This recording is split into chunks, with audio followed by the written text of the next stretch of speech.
देश और देश की समस्याओं को समझते हैं, निदान को समझते हैं। और मैं कह सकता हूँ राजनीतिक मामलों में, साहित्यिक मामलों में, आर्थिक मामलों में आजमगढ़ के लोग देश से आगे जाके सोचते हैं और देश के लोग आजमगढ़ के लोग मामले में जानते हैं जाने कितने आएंगे, जाने कितने चलेंगे। आजमगढ़ के लोग फैसला कर लेते हैं और सरकार का गंभीर फैसला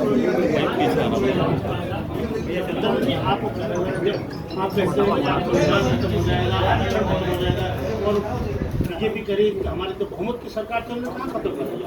ये तो विपक्ष के पास कोई मुद्दा है नहीं, इसलिए वो ऐसी बातें कर रहे हैं।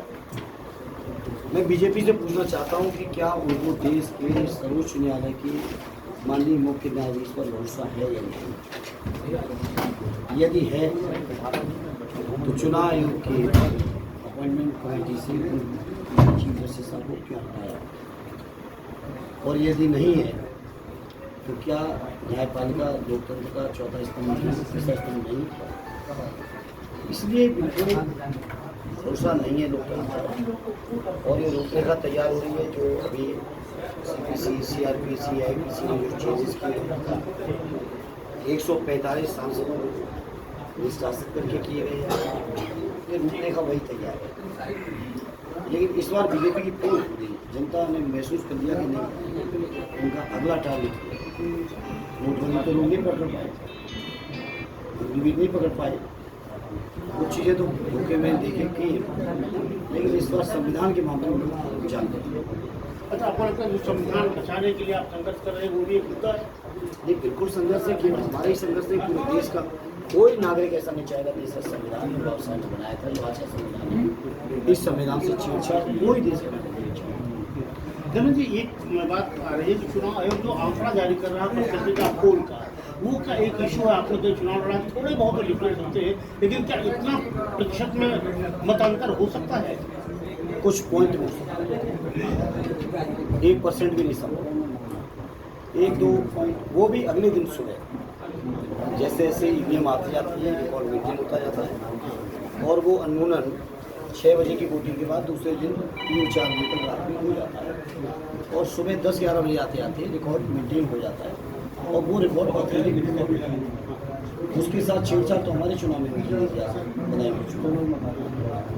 बदायूं लोकसभा की एक पिछली विधानसभा है जिसमें मुझे रिकॉर्ड दिया गया पोल वोट का 1,88,000 और काउंटिंग हुई थी 1,66,000 और 96,000 वोट बढ़ गया, वोट बढ़ाया 8200। तो ये तो हमारे साथ भी खुद ही हुआ है। तो ये लेकिन जनता इस बार दूसरे मोड़ में है, षड्यंत्र चलने लगी। सर, आपको लगता है कि राम मंदिर कोई मुद्दा है और जो वो कहते हैं कि एक देश बचाने के लिए लोकसभा का चुनाव है तो राष्ट्रीय मुद्दों पर चुनाव हो रहा है, इसमें लोकल इशू कोई है नहीं और सारा चेहरा तो मोदी का है, विपक्ष के पास कोई चेहरा है नहीं। मोदी जी के चेहरे पर लोगों को विश्वास उठ चुका है, ये सच है कि 10 साल में विश्वास है और ये भी सच है कि 10 साल जितना भी कर सकते थे उतना झूठ बोले, अफवाहें फैलाए, जो कर सकते थे। आज भी प्रधानमंत्री के भाषण जो है वो प्रधानमंत्री पद की गरिमा तार तार कर रहे हैं।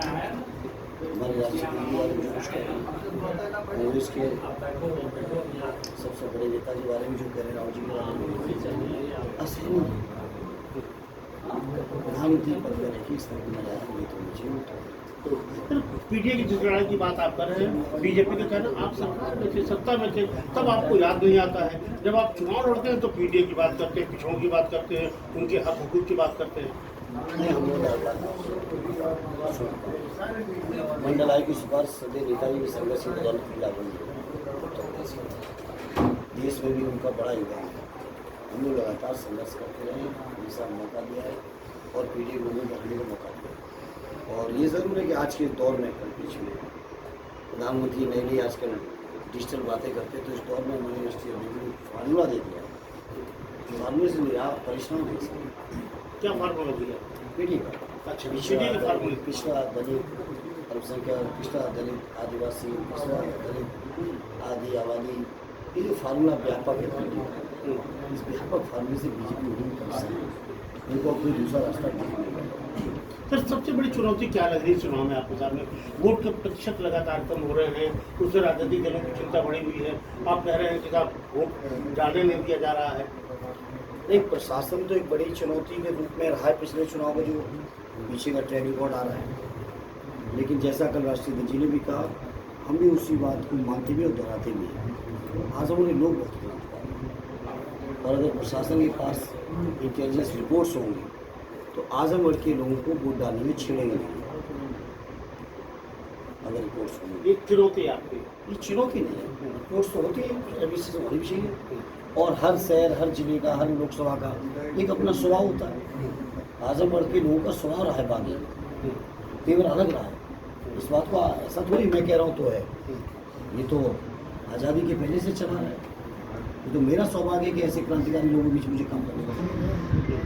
सर अच्छा, एक बार चुनाव हारने के बाद चुनाव लड़ना, तो मैं अगर आपसे पूछूं कि क्या सबक लिया होगा सर पिछले चुनाव में जो हारे थे? वो परिस्थिति जन्य था कि आपको लगता है कि कहीं चूक हो गई थी आपसे कोई रणनीतिक?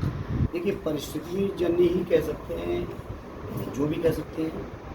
मैं काउंटिंग से निकला तो उस समय भी यही केंद्रीय कार्यालय था जहाँ जब बैठे, और इसी केंद्रीय कार्यालय के बाहर मैंने लोगों के बीच खड़े होकर कहा था कि मैं चुनाव में हिम्मत नहीं आ रहा, और हिम्मत नहीं आ रहा।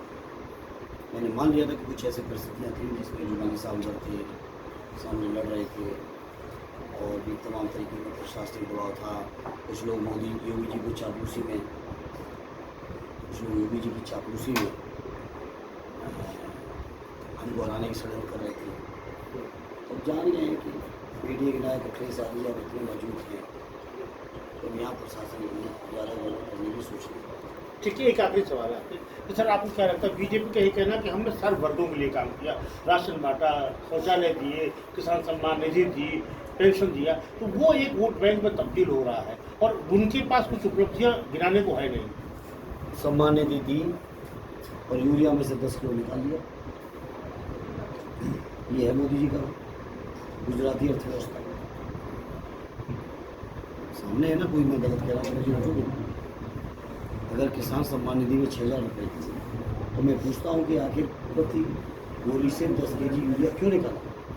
अगर आप इतने किसानों की तहसील हो, आप पिछड़ों की बहुत ही तहसील हो, 350 IAS होंगे आपने डायरेक्ट नियुक्ति की दिल्ली सरकार ने GS स्तर पर। एक IAS का नाम बता दें जो बैकवर्ड हो, दलित हो, आदिवासी हो, या मुसलमान भाइयों का जो बड़ा हिस्सा बैकवर्ड में आता है उनमें से कोई हो, एक नाम बता दें। इस सवाल को आएंगे नहीं। एक नाम बता दें कि प्रधानमंत्री जी का प्रभावशाली प्रधानमंत्री कार्यालय, उस कार्यालय में एक नाम, महामहिम राष्ट्रपति ऑफिस में एक सेंट्रल के जितने सेक्रेटरी, एक नाम बता दिए।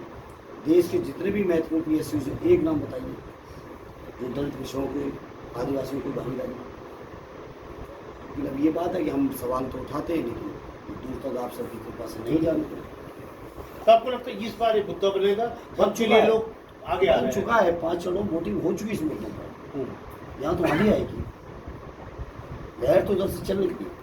यहाँ पे आगे भी करते हैं जी। बहुत बहुत धन्यवाद।